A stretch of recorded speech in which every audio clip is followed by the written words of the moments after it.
दोस्तों नमस्कार। हम और आप इंतजार करते रह गए कि 15 लाख रुपए हमारे अकाउंट में आएंगे कब। बरसों बरस से यह इंतजार जारी है, लेकिन सत्ता ने एक ऐसा सिस्टम बनाया जिसमें 15 लाख रुपए हमारे और आपके अकाउंट में तो नहीं पहुंचे, लेकिन बीजेपी के अकाउंट में हर 30 मिनट में 15 लाख रुपए पहुंचने लगे और लगातार पहुंचने लगे। इसकी व्यवस्था इस देश के भीतर में जरूर हो गई। वो प्रधानमंत्री केयर्स के जरिए समझना हो, या फिर इलेक्ट्रॉल बॉन्ड के जरिए समझना हो, या फिर कॉरपोरेट फंडिंग के जरिए समझना हो, या फिर इस देश के भीतर में जो कुछ आर्थिक नीतियों के आश्रय चल रहा है, जिसमें बड़ी भूमिका बैंकों की है, अगर उसके जरिए भी समझना है तो आज समझ लीजिए। अभी तक इस देश के भीतर में इस रूप में कानूनी जामा और सिस्टम कभी ऐसा नहीं बनाया गया कि एक पॉलिटिकल पार्टी के खाते में पैसा जमा होते चला जाए और वो रुके नहीं, और नहीं रुके इसके लिए इस देश में कॉरपोरेट को कितनी रियायत दी जाए। इस देश में बैंकों के भीतर जो कर्ज लेते हैं वो कर्ज ना भी लौटाएं तो भी कोई बात नहीं, कर्ज माफ कर दिया जाएगा। इसकी व्यवस्था भी हुई, और एक के बाद एक देश से नहीं तो बाहर से पैसा आना चाहिए, यह भी आबाद रूप से लगातार जारी रहे, इसके लिए इलेक्ट्रॉल बॉन्ड भी खड़ा किया गया। लेकिन इन सबसे ज्यादा महत्वपूर्ण है कि देश के प्रधानमंत्री अपने ही नाम पर जब पीएम केयर्स को लेकर शुरुआत करें, और वो बकायदा सुप्रीम कोर्ट में जब यह कहा गया कि हम सरकारी पैसा इसमें जमा नहीं करते हैं, और पिछले दिनों हाईकोर्ट में जब जानकारी निकल कर आई कि दरअसल पीएम केयर्स में इस देश के जो सार्वजनिक उपक्रम है, यानी पब्लिक सेक्टर है, यानी देश की संपत्ति है, यानी हमारी और आपकी पूंजी उसमें लगी हुई है, उसको भी और उससे भी कहीं ना कहीं पीएम केयर्स में हजारों करोड़ रुपए डाल दिए गए। लेकिन सिस्टम ऐसा बना लिया गया कि दरअसल कोई रोक टोक हो ही नहीं। आज इन तमाम कच्चे चिट्ठे को आपके सामने लाने की जरूरत है, और पल दर पल चीजों को इसलिए समझिए और सांसें रोक कर चलिए, क्योंकि इस तरह का सिस्टम इस देश में कभी नहीं था, जहां जनता का पैसा भी एक पॉलिटिकल पार्टी के हिस्से में गोल घूमकर कैसे चला जाए, इसके लिए पूरा का पूरा जो सिस्टम बनाया गया वो ऐसा लगता है कि जैसे सब कुछ तो ठीक चल रहा है। हमें लगता है शुरुआत आज पीएम केयर से इसलिए होनी चाहिए क्योंकि पिछले दिनों ही नहीं बल्कि 2 दिन पहले ही जो बात कही गई हाईकोर्ट के भीतर सरकार के जरिए, उसमें यह बहुत साफ तौर पर निकल कर आया कि इस देश के सरकारी प्रतिष्ठानों से 2019-20 और 2021-22 में 2,913 करोड़ रुपए पीएम केयर्स में गए। जो कंपनियों के नाम हम आपको बताने वाले हैं उसमें बहुत सारी कंपनियां घाटे में चल रही है। सरकार उन्हें बेचना चाहती है और कहती हम इन्हें चला नहीं सकते हैं, लेकिन उससे पैसा पीएम केयर्स में जरूर आएगा। दूसरी बात, पीएम केयर के में जो पैसा इस देश की तमाम कंपनियों का आ रहा है, उसमें जो उनकी सोशल रिस्पॉन्सिबिलिटी होती है, जो सीएसआर का पैसा होता है, वह भी डायरेक्ट पीएम केयर्स में जा रहा है। तो आज शुरुआत पीएम केयर से, उसके बाद कॉरपोरेट का जिक्र, पॉलिटिकल फंडिंग का जिक्र, पॉलिटिकल फंडिंग की कतार में खड़े कॉरपोरेट, और उन सब के बीच कॉरपोरेट को जो माफी दी जाती है, और एक सवाल या बड़ा सवाल इस देश के बैंकों को लेकर भी, जहां लाखों मामले अगर लंबित पड़े हैं कर्ज से जुड़े हुए, तो सरकार पहली बार उस फाइल को भी बदलना चाहती है कि दिखाई ही ना दे कि किसी ने कर्ज लिया है। यह गजब की व्यवस्था है, गजब का सिस्टम है। तो पीएम केयर्स के भीतर जिन कंपनियों ने दिया, लेकिन उससे पहले समझ लीजिए कि पीएम केयर्स के ट्रस्टी इस देश के डिफेंस मिनिस्टर हैं, इस देश के होम मिनिस्टर हैं, इस देश के फाइनेंस मिनिस्टर हैं। और जनवरी 2023 में जब दिल्ली हाईकोर्ट में सबमिट किया गया हलफनामा, उसमें कहा गया फंड पर कंट्रोल भारत सरकार का नहीं है। उससे पहले सुप्रीम कोर्ट ने कहा था कि इस ट्रस्ट ने कोई सरकारी धन नहीं लिया है, does not receive any government money. और इस बात का जिक्र 18 अगस्त 2020 को किया गया था।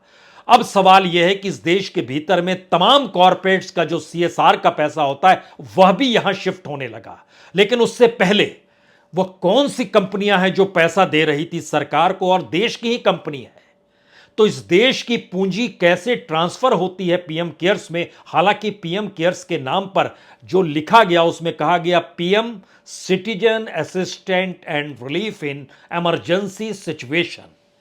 पीएम केयर्स को सरकारी हिस्से से हटाकर दुनिया के किसी देश में कोई अगर प्राइम मिनिस्टर फंड आपको ऐसा नजर आए जिस पर सरकार का कंट्रोल नहीं है, वो ट्रस्ट है लेकिन सरकार के मंत्री ट्रस्टी है, और वो अपने तौर पर पैसा सरकारी खजाने से ही ट्रांसफर कर रहा है, गजब की स्थिति है।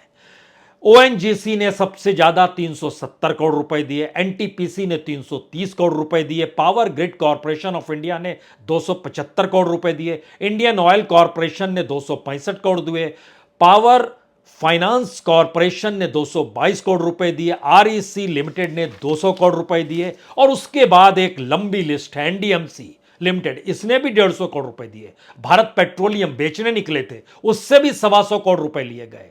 पेट्रोनेट एलएनजी, इससे भी 120 करोड़ रुपए लिए गए।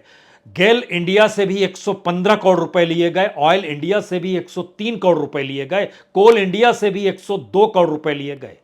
अगर इस फहरिस्त को पढ़ना शुरू करें तो आप हैरत में आ जाएंगे, कैसी कैसी कंपनियों से पीएम केयर्स में पैसा गया, यह जानते समझते हुए कि यह देश की पीएम केयर नहीं है, सरकार का कंट्रोल नहीं है, और उसके बावजूद सुप्रीम कोर्ट में कह चुके हैं हम सरकार इस देश का पैसा नहीं लेते हैं जो सरकारी पैसा है, लेकिन लंबी एक फहरिस्त है।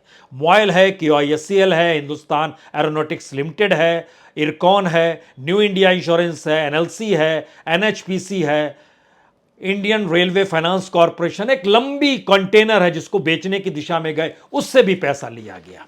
और जो वेबसाइट बतलाती है पीएम केयर्स की, उसके मुताबिक 2019-20 में 3076 करोड़ रुपए आए, 2020-21 में 10,990 करोड़ रुपए आए, 2021-22 में 9,131 करोड़ रुपए आए, और जो सीएसआर कंट्रीब्यूशन है जो प्रधानमंत्री केयर फंड के भीतर, वह भी ध्यान दीजिए बरस दर बरस 2019-20 में 1,577 करोड़ रुपए आए, 2020-21 में 2,471 करोड़ रुपए आए, फिर 2021-22 में ये 861 करोड़ रुपए आए।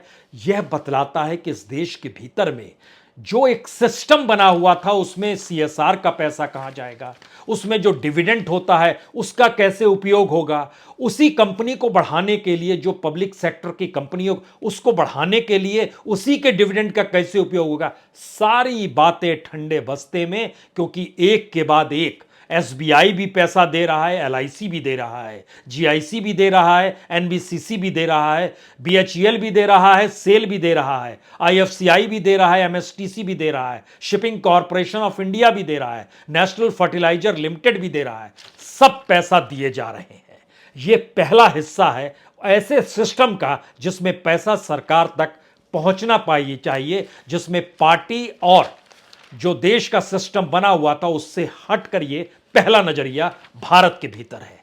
दूसरा नजरिया, इस देश के जो बैंकिंग की परिस्थिति है, आपको जानकर हैरत होगी, जो कर्ज लिए गए हैं उसको कर्ज को लौटाने के लिए डेब्ट रिकवरी ट्रिब्यूनल बना, उसमें तकरीबन 2 लाख मामले पेंडिंग पड़े हुए हैं। इन 2 लाख मामलों के भीतर में तकरीबन 12 लाख रुपए से ज्यादा रुपया फंसा हुआ है। सरकार ने कहा कि देखिए ये कब तक चलेगा, बुक को ठीक और करना होगा, हम माफ तो कर देते हैं पैसा और आप अपनी किताब भी ठीक कर लेते हैं, लेकिन अब लोक अदालत बनाइए और लोक अदालत के जरिए कम से कम 1 लाख मामले आप फटाफट उसको निपटाते चले जाइए, क्योंकि जो बैंकों के मामले फंसे हुए हैं, जो 1 लाख केस पेंडिंग है, वो तकरीबन जो सरकारी बैंक हैं उसमें लगभग 7.5 लाख करोड़ रुपए उसी में फंसे पड़े हैं, और उसमें एसबीआई सबसे टॉप पर है 2,70,000 करोड़, फिर पीएनबी आता है, पंजाब नेशनल बैंक 1,20,000 करोड़, उसके बाद कैनरा बैंक आता है 80,000, यानी इन 3 बैंकों का ही लगभग 4,70,000 करोड़ हो गया, और बाकी बैंक मिला के 7,40,000 करोड़। यह एक पहला हिस्सा है। दूसरा हिस्सा इस दौर के भीतर सबसे बढ़िया यह है समझने के लिए कि इस देश में हर दिन बैंकों के जरिए 821 करोड़ रुपए लोन दिए जाते हैं। हर दिन जो एवरेज निकाला गया बीते 6 सालों का, सरकारी आंकड़ा, आरबीआई की मोहर लगी हुई चीजें, 821 करोड़ रुपए एवरेज में हर दिन लोन दिया जाता है। उस 821 करोड़ में से जो रिकवरी की जाती है वो सिर्फ 59 करोड़ रुपए, और लगभग 150 करोड़ रुपए लौट के आते हैं, 102 करोड़ रुपए अटक जाते हैं। उस लोन के ऊपर फिर लोन और फिर लोन की परिस्थिति में चले जाते हैं। लेकिन इसकी पंचलाइन यह है कि जो 821 करोड़ रुपए लोन दिए जाते हैं उसमें से हर दिन सरकार 510 करोड़ रुपए लोन माफ कर देती है। ऐसी स्थिति इस देश के भीतर कब थी, सोच के देखिए। बीते 6 बरस में 11,17,000 करोड़ रुपए माफ कर दिए गए, रिटर्न ऑफ कर दिए गए। उसी का एवरेज जब निकालते निकालते प्रतिदिन पर आइएगा तो हर दिन 510 करोड़ रुपए माफ किए जा रहे हैं। किन्हें माफ किए जा रहे हैं और जिन्हें माफ किए जा रहे हैं वो उस रुपए का क्या करते हैं? सरकार को क्या पिछले हिस्से से देते हैं, पॉलिटिकल फंडिंग करते हैं, करते क्या है? और इतना जो माफ हो रहा है तो इसका बोझ किस पर पड़ेगा? जनता पर पड़ेगा। इकोनॉमी डगमगाएगी, बैंकों के इंटरेस्ट बढ़ेंगे, देश में महंगाई बढ़ेगी। इस दौर में आप रुपया छापना शुरू कर देंगे, इन्फ्लेशन जो बढ़ता चला जाएगा, रेपो रेट बढ़ जाएगा और आप जो ईएमआई लिए होंगे उसको चुकाना मुश्किल हो जाएगा। और धीरे धीरे तमाम सेक्टर के भीतर यह संकट जब गहराने लगता है तो इकोनॉमी डोलते डगमगाते हुए रोजगार दे पाने की स्थिति में नहीं आती है, लेकिन आप रियायत देना जारी रखते हैं। और रियायत भी ऐसी वैसी नहीं, 15% तक की रियायत कॉरपोरेट और उससे जुड़े मैन्युफैक्चरिंग सेक्टर को मार्च 2024 तक मिलनी है। क्यों? क्योंकि मई में इलेक्शन है, अप्रैल में इलेक्शन है, मई में रिजल्ट आएगा। तो एक रियायत है कॉरपोरेट के लिए, जनता के लिए कोई रियायत नहीं है, आम लोगों के लिए कोई रियायत नहीं है। क्योंकि जब इसके भीतर आप घुसते हैं और समझने की शुरुआत करते हैं कि जैसे आप कोई 1 बरस ले लेते हैं, मान लीजिए आपने लिया अप्रैल से दिसंबर 2022, अब इसमें 91,000 करोड़ रुपए जो माफ किए गए उसमें एसबीआई के 17,356, यूनियन बैंक ऑफ इंडिया के 16,497 करोड़ रुपए, बैंक ऑफ बड़ौदा के 13,000 करोड़ से ज़्यादा, पीएनबी के 10,000 करोड़ से ज़्यादा, कैनरा बैंक के 10,000 करोड़ से ज़्यादा। ये हम सिर्फ लास्ट हिस्सा आपको बता रहे हैं, जो फाइनेंशियल ईयर बीता उसका जो आखिरी डाटा निकल कर आया था दिसंबर तक का। अब सवाल यह है कि लगातार बढ़ते चला गया इस देश में लोन देना, लगातार बढ़ते चला गया इस देश में लोन को माफ करना, लगातार घटते चला गया रिकवरी कर पाना, और लगातार इस परिस्थिति में परसेंटेज में सरकार रिकवरी ज्यादा दिखाएगी, लेकिन जब लोन बढ़ता चला जा रहा है, माफी बढ़ती चली जा रही है, तो उसके एवरेज में आइएगा तो फिर मुश्किल में फंस जाइएगा। यह सरकार का एक नायाब सिस्टम अपने तरीके से। और अब उसके भीतर सरकार ने चीजें तय की कि भाई 6 लाख करोड़ रुपया जो एसेट रिकंस्ट्रक्शन कंपनी के मार्फत क्यों ना निपटाया जाए, यानी जो हाई नेटवर्थ इंडिविजुअल्स थे, जो कॉरपोरेट्स थे, क्योंकि आरबीआई नियम तो बनाती थी तमाम तरह के, लेकिन पैसा निकल कर नहीं आता था, तो उसका क्या उपाय है? तो ऐसे में एआरसी ने एक रिपोर्ट बनाई सितंबर 2021 में, आरबीआई ने उस पर गाइडलाइंस बनाई अक्टूबर 2022 में। और ये सारी चीजें इसलिए कि जो एनपीए दिखाई देता है, जो बैड लोन दिखाई देता है ना हमको और आपको, वह ना दिखाई दे।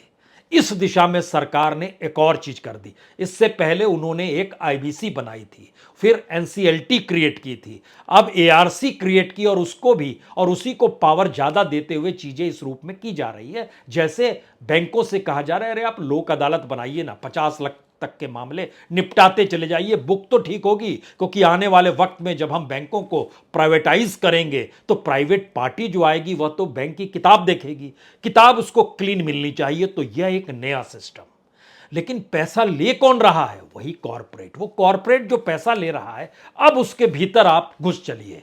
इसलिए घुसिए क्योंकि कॉरपोरेट टैक्स कलेक्शन और इस देश में पर्सनल इनकम टैक्स कलेक्शन, आपको जानकर हैरत होगी, पर्सनल तौर पे जो टैक्स देते हैं उनकी नेटवर्थ और कॉरपोरेट की नेटवर्थ में मिनिमम जो है वो 10 गुने का अंतर होता है। अगर 10 गुना ज्यादा है, लेकिन देखिए जब टैक्स देने की बारी आती है तो 2022-23 के फाइनेंशियल ईयर में देखिए personal income tax 9 lakh 60,000 crore रुपए पर्सनल इनकम टैक्स होता है और 10 लाख करोड़ रुपए कॉरपोरेट टैक्स कलेक्शन होता है। मतलब लगभग 40-44 हजार करोड़ का ही अंतर आता है। लेकिन नेटवर्थ में 10 गुना तो मिनिमम हम आपको बतला रहे हैं। उसको अगर काउंट हमारी टीम ने जब कर कर बताया कि बोले कि यह हो सकता है 10 से 25 गुना तक बड़ा हो अगर समूचे कॉरपोरेट को आप ले आइए, क्योंकि सबको राहत और रियायत इसी तौर पर दी जाती है। यहां पर एक सवाल पॉलिटिकल तौर पे अब शुरू हो जाता है। जो इलेक्ट्रल बॉन्ड है उसमें 12,008 करोड़ के इलेक्ट्रल बॉन्ड मार्च 2018 से जनवरी 2023 तक आ चुके हैं। अब आप सोचिए इतने दिन यानी 1,795 दिन हुए, 4 साल 11 महीने हुए। इसमें हर दिन जो इलेक्ट्रल बॉन्ड पे पैसा दिया जा रहा था वह 6,68,00,000 रुपए। हर दिन कॉरपोरेट और बाहर से जो पैसा आ रहा है इलेक्ट्रल बॉन्ड के जरिए, अगर हर दिन 6,68,00,000 रुपए दिए जा रहे हैं तो यह देने वाला कौन है, किसके पास इतना पैसा? यकीनी तौर पर इसको यह राहत और रियायत मिली होगी और मिल ही रही है, जो हमने इससे पहले बतलाया।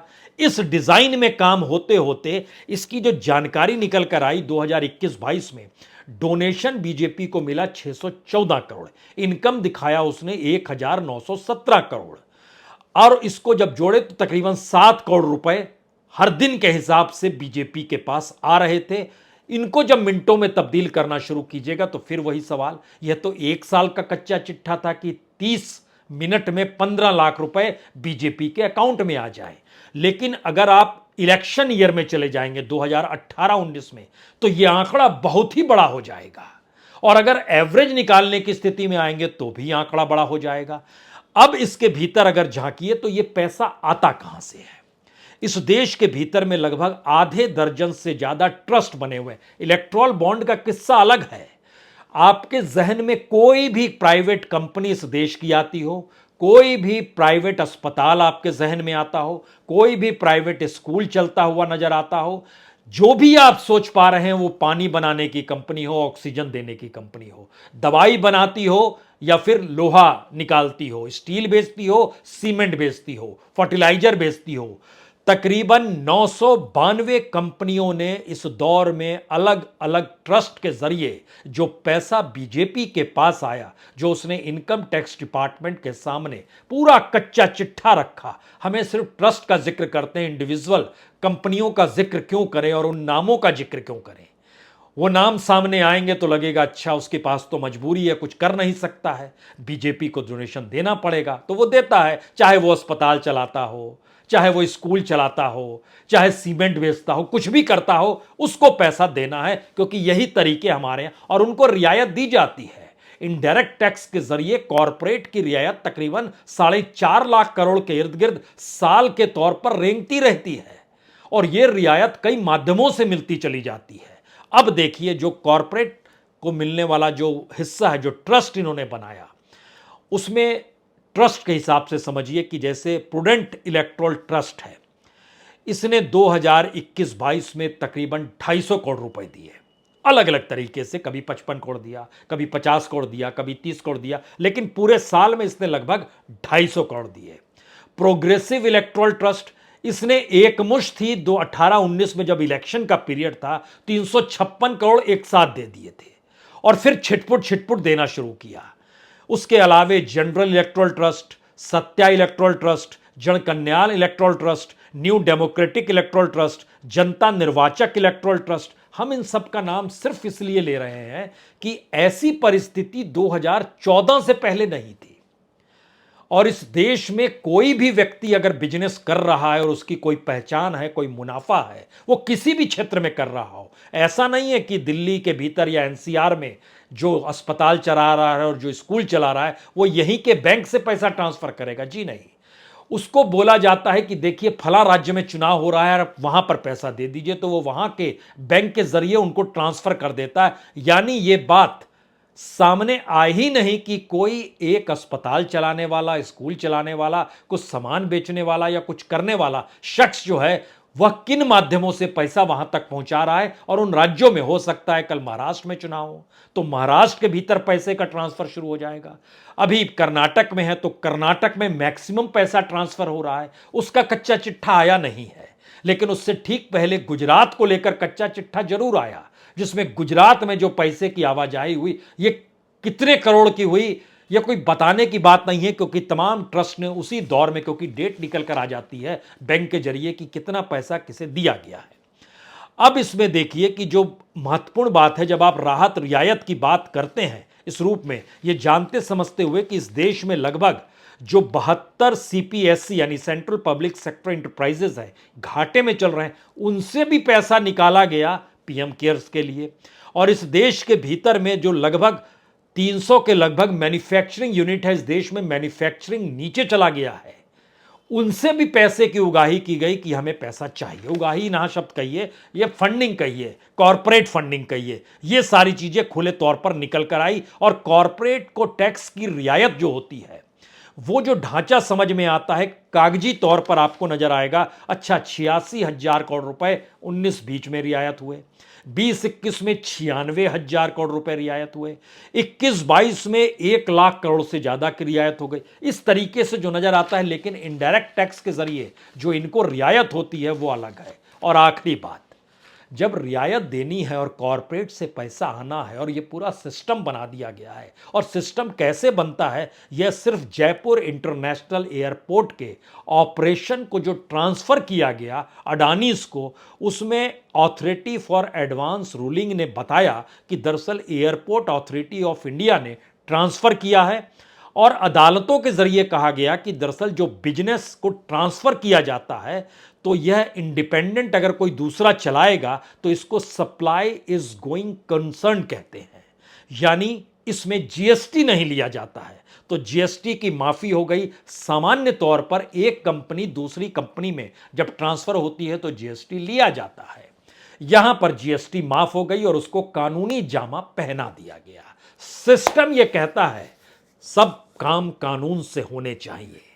15 लाख रुपए ब्लैक मनी के नहीं आए तो इस देश में कानून कड़ा है, हम व्यवस्था कर रहे हैं। पैसा देखिए आना शुरू हो गया है, बहुत सारी जब्ती हुई है, लेकिन कानून एक नए जामा को पहनाता है, जहां 15 लाख रुपए मिनटों में सत्ताधारी पार्टी के खाते में चले जाएं, जनता के भीतर चाहे मुश्किल हालात हो, और जनता का ही वो पैसा हो, वो बैंकों में जमा हुआ पैसा हो, वह इस देश के सार्वजनिक उपक्रम का पैसा हो, इस देश में जो टैक्स आप देते हैं उसके जरिए पैसा निकलकर फिर वो दिया जाता है जब पीएसयूज को, और पीएसयूज से पैसा कैसे लिया जाता है, ये बातें बैंक के डिविडेंड और आरबीआई के डिविडेंड भी बीते 8 वर्ष में 6 लाख करोड़ से ज्यादा सरकार ने ले लिया है। चीजें डेवलप नहीं करेंगे, हम खुद को बरकरार रखेंगे और हमारा डेवलपमेंट होगा। यही तो देश है, कुछ यही मंत्र इस दौर का सबसे प्रमुख मंत्र है।